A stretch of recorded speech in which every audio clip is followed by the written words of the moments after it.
But when I was leaving secondary school, I can say that I was the best in my class as of that time. And I actually did get support from my uncle because I was staying with my uncle for the most part of my life. While in school, while I was in secondary school, he would get me canvas. I didn't have a ring at his place to play basketball. But then after school, when it was time to like put in, actually go out there and play, everybody said no. I said I could not do it, that they weren't going to let me go anywhere. They had to face school. So even at that time, my coach even scouted me to play in different competitions outside the state. But then because he said no, I couldn't go. I was stubborn, I still am, but my stubbornness ended at coming out of the house and playing at the court at the stadium, even though he said no. But I could not travel. I was like 15, 16, so if I travel, where am I going to go to? So that was basically it. And then since then, I just played basketball for fun of it because I could not travel to play it without their consent. Then I started doing music. I performed for you guys yesterday. Then when it was time to do music, they also said no, they have to face school. Well, I'm in my fourth year I'm studying law, Epsom. I'm in my fourth year now.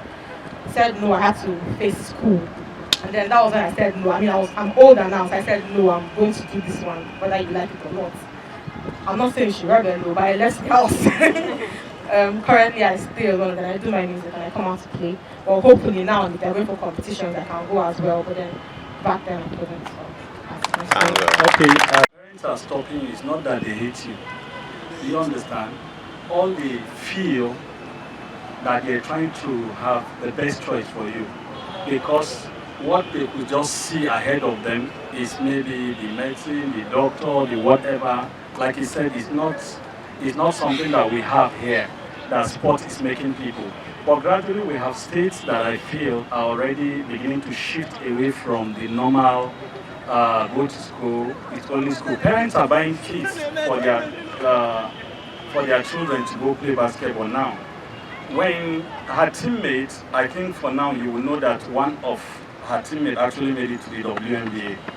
When she started and she came, I think one time, like I'll tell people, she was just standing by the line and she was interested. She wanted playing basketball.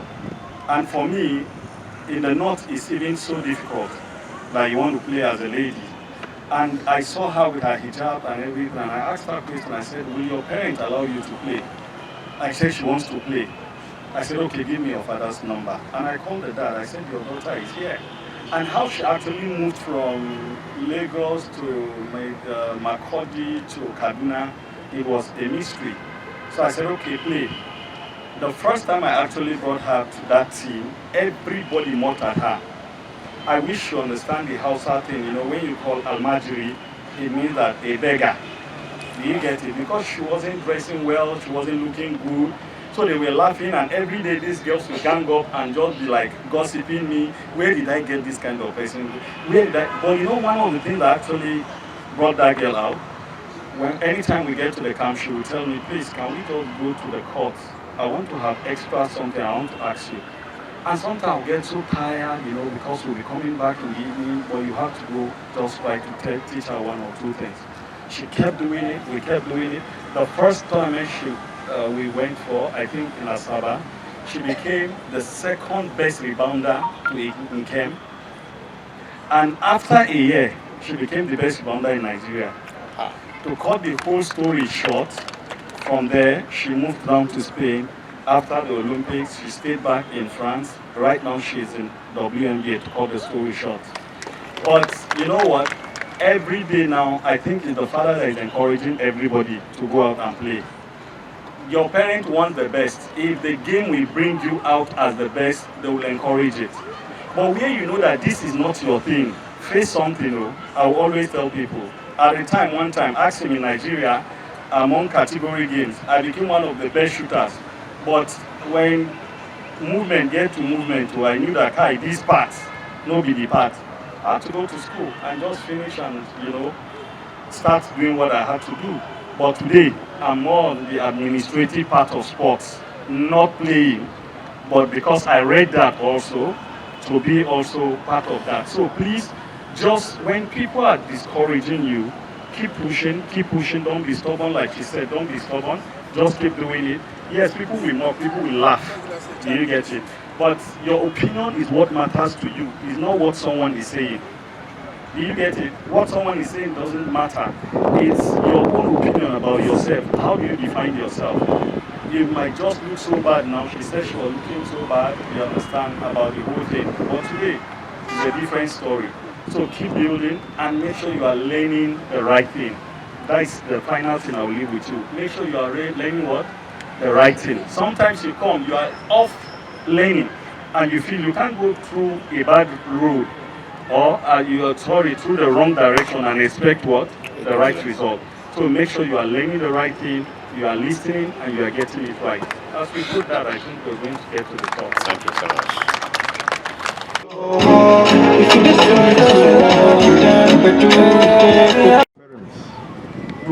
Yes, I know what I'm saying. So most times the best way they will stop you from coming to this game is don't go. But when you have the right attitude, it will change. And like Muna now, people like if we have like 4 Munas in everybody, if they keep coming to do stuff like this, parents are seeing them, seeing their progress. I believe Sky is going to be our place. Sky is going to be our place. But if people like this are not coming around to showcase what they have seen, showcase their talents, do what is happening now, like your parents calling her now, shows they want you to be like her. Because what they do, if your parents is the internet, they go to internet browser about her, see what she's doing, they might push you more to do. Because, like I told you, I'm a victim. I have to go to timber to carry wood on my head to buy canvas. The first canvas I had, my daddy was totally against it. But today, reverse is the case. So we need to change. We need to do your homework too. When you do your homework, your parents will push you. Yes, they want their girls to get married. But when you are doing well, you have like 10 guys looking for you to marry. Yeah? Well done, everybody. Like today, she lacks nothing. She's spending printing this t-shirt is a bigger money. One of it. These are quality things. Being here, keeping us in a good hotel is a big thing. I mean, and I pray tomorrow some of you will still remember and do the same thing. Because we have so many girls in the East. They go, they don't want to come. They stay there, they don't want to come. I believe if we make it tomorrow, we're not going to be like them. No, we are just nodding our head. We are not sure. Are we going to be like them? Yes. So let's clap for Mona first. It's not easy. All right, we have the chairman who give us round up everything for us. So we have just 5 people. Please. No. Hey, and you are happy? You are happy? Yes, Father. Yes, I'm happy you are happy. And the coaches, I hope you're also happy. Mona, you are happy. I'm very, very happy. But I felt bad somehow when the last speaker was saying something before the coach intervened. I felt bad. Even when I was there listening to her, I said, oh, your village people have seen you. But will not allow your village people to see you. You pass through mission school, and God will always see you through. Father has been trying. I've been hearing about your stories. Okay? Well, like for me, I would have advised leaving this vicinity. Go far. Leave them. Let them not see you. Just go on with that thing you love. You love basketball. Move on with it, and you'll be happy.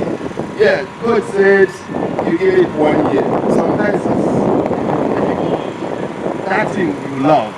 For you to keep away from it, it's very, very difficult. I give myself as an example. I love basketball so much. I started with hurdles, and I once represented old Anambra State in hurdles.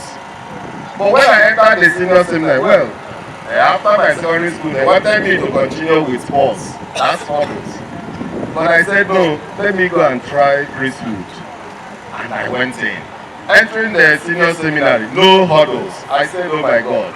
But then, after our games in Port Harcourt that year, I got that position, and I went to where they are playing basketball. I saw guys playing, jumping up and down, dribbling, and come on, I started showing interest in basketball.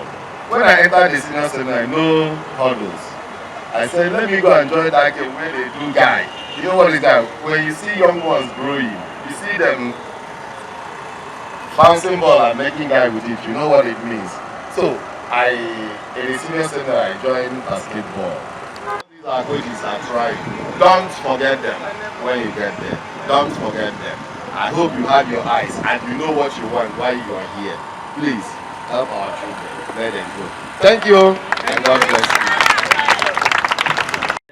You know, initially they told me it is only 10 players. I said, oh, even if you guys are giving anything that maybe the incentive to 10 players, I think I need more of my players to come. That's why I came with 17. And you know, it is not easy to coach girls. Any coach you see training girls, just give some applause to the person. It is not easy to coach girls because you have to condone all their excesses. I'm tired. They see that on daily basis. I'm tired. Please, coach, let's do this one. That one that you are being told to do, you are not even getting it right. You are saying, let's do this one. Let's play. That drills, you are not even getting it right. Let's play. So I want to encourage every one of you. That's why I made it necessary to bring my players here. You know, initially, she's from the place where I coach, Obosi. And for hearing Obosi, she was like, you are training, you have a school training. I say, yes, please, I want them to come. And even some of them, possibly are not supposed to be here, but I have to bring them just to make sure that they witness this. And I believe, going home, I came with JS1 students. I made sure that every class were represented. JS1, JS2, JS3, SS1, SS2, SS3. So, my school is Holy Rosary College. I want the people here, maybe some of you that came from secondary school, when you go home, tell others that do not come for this, that there is future in the basketball. It is not all about male. You can see Mona traveling outside the country just to play basketball. I was opportune to go through a secondary school that plays basketball. At least Coach Edoze is supposed to know that school. I play basketball very well. Even Coach Sosa coached me as a baller. So Sosa for ballers are very well. What the hell? You understand? So coming out, I have some of my classmates that plays basketball over in USA. I don't know if they are maybe one way or the other meet with Mona. So many of them that pass through St. Augustine Seminary. And that's what we are trying to build here. Maybe seeing people going to USA from ABA, we are not even clapping. Seeing people going to USA from Holy Rosary College. So make sure that after here, you don't drop it here. When you go home, you continue to train on basketball. And believe you me, the sky, like Coach Edozie normally say, will be your stepping stone. In Jesus' name. Amen.